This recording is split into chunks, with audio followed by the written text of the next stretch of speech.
la volonté est de mettre la barre volontairement, quelles qu'en soient les difficultés, le plus haut possible. La barre le plus haut possible sur deux aspects. Les aspects liés à la qualité et à la performance des équipements, et en particulier dans les équipements, sur les équipements scolaires ou bien collège ou bien lycée.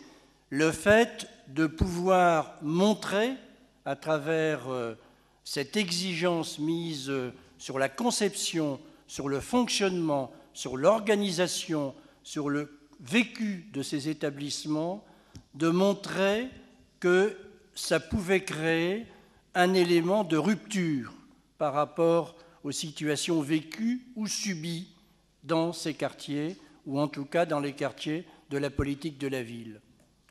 L'autre aspect, c'est aussi par rapport à la qualité sur l'espace public.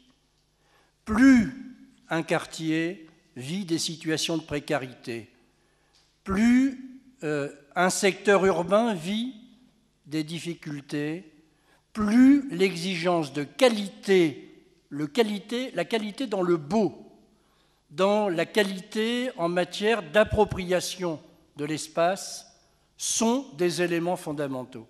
Les deux aspects sont bien liés.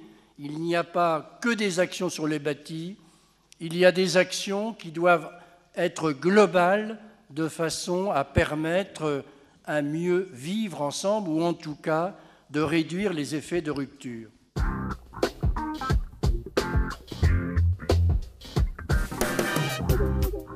La première est un projet de territoire que nous menons actuellement. On a en fin de première année, un projet sur 3 ans.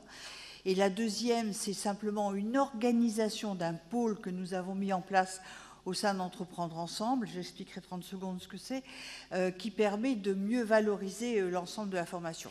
Donc une réflexion sur l'ensemble de tout cela en se disant comment mettre en synergie, comment la communauté urbaine de Dunkerque peut-elle prendre toute sa place dans un projet de territoire visant à renforcer les actions menées en faveur de l'emploi, en complément, bien sûr, des dispositifs de droit commun. Alors, ce plan, c'est quoi? C'est un pari.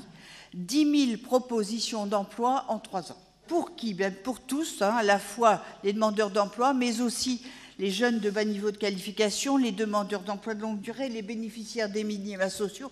Enfin, vous voyez tous les publics auxquels nous nous sommes intéressés. Et donc, nous avons pensé faire ce plan en 3 phases. Très logique, très cohérente. Première phase, ce qu'on va dire, comment mettre à l'emploi là où il y a des emplois, c'est-à-dire comment saisir les opportunités du territoire dans des emplois disponibles. Le grand mot de 3XL, c'est le partenariat. Comment on met tous ces gens pour travailler ensemble et en cohérence. Le deuxième point, le deuxième axe sur lequel nous allons travailler, donc là on avait premier axe des métiers, et il y a des emplois qui existent, comment on met les gens au travail. Le deuxième, c'est comment, à travers la formation, on élève le niveau de qualification et on prépare les emplois de demain. Justement, pour le centre d'appel Arvato, on va créer un atelier chantier d'insertion permettant de mettre les gens en expérimentation avant d'arriver sur Arvato. Et le troisième volet, c'est tout simplement, bien sûr, de lever les freins à l'emploi, tout ce qui est mobilité, logement, etc.